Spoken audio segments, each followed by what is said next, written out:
எல்லாருக்கும் வணக்கம். பட்டி கை பக்குவம். இன்னைக்கு முருங்கைக்காய், மாங்காய், பலாக்கொட்டை போட்டு தேங்காய் அரைச்சி ஊற்றி ஒரு குழம்பு வைக்க போகிறேங்க. அது எப்படி வைக்கிறதுன்னு வாங்க பார்க்கலாம். அதுக்கு தேவையான பொருள் பலாக்கொட்டை. இந்த மாதிரி கொஞ்சம் தோல் எடுத்துக்கோங்க, ஏன்னா வயிறு வலிக்கும். முருங்கைக்காய், மாங்காய், தேங்காய், சீரகம் போட்டு அரைக்கணுங்க. இது தாளிப்புக்கு வெங்காயம், தனி மிளகாத்தூள், மஞ்சள்தூள், இதுதாங்க இதுக்கு தேவையான பொருட்கள். சரிங்களா? உப்பு.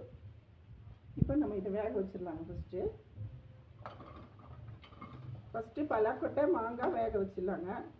பலாக்கொட்டை, முருங்கைக்காய் ஃபஸ்ட்டு நம்ம ஒரே ஒரு விசில், சீக்கிரம் வேலை ஆகிறதுக்காக இந்த வேலை. அதில் நம்ம காரத்துக்கு எவ்வளோ வேணுமோ மிளகாத்தூள், தனித்தூள் நான் 1.5 ஸ்பூன் போட்டிருக்கேங்க. ஏன்னா தேங்காயெல்லாம் சேர்த்துக்கிங்களா, அதுக்காக 1 ஸ்பூன் மஞ்சள் தூள். இதுக்கு தேவையான அளவு தண்ணி.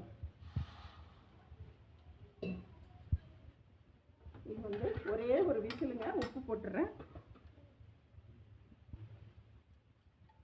ஸோ ஒரு விசில் போட்டு ஆஃப் பண்ணிவிட்டு அதுக்கப்புறம் நம்ம மாங்காய் போடலாங்க. இப்போ குக்கர் ஒரு விசில் நான் ஆஃப் பண்ணிட்டேங்க. நம்ம இப்போ எடுத்துடலாம். வெயிட்டு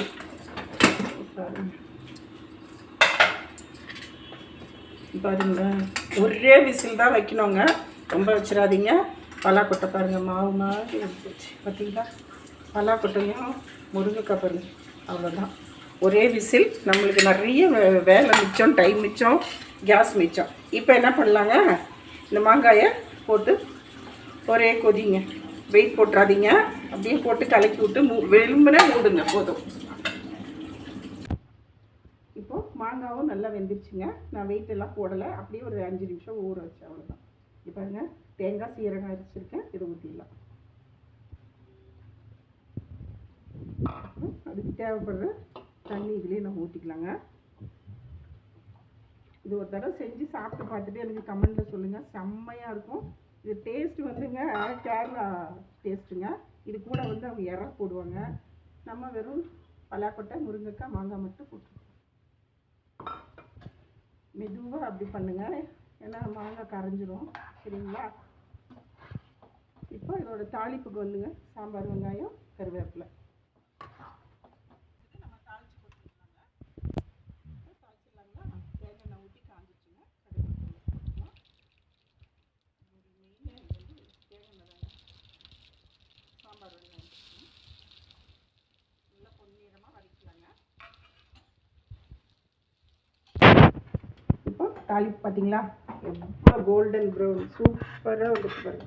இப்போ நம்ம இந்த குழம்புல ஊற்றிடலாம். இந்த தாளிக்கிற ஓசை கேட்டாலே பசி வந்துடுவோங்க. எப்படிங்களா? சூப்பராக பலாக்கொட்டை, மாங்காய், முருங்கைக்காய் போட்டு குழம்பு ரெடிங்க. இதே மாதிரி செஞ்சு சாப்பிட்டு பார்த்துட்டு பிடிச்சிருந்தா லைக் பண்ணுங்கள், ஷேர் பண்ணுங்கள், கமெண்ட் பண்ணுங்கள், சப்ஸ்கிரைப் பண்ணுங்கள். இன்னொரு வீடியோவில் நான் சந்திக்கிறேன்.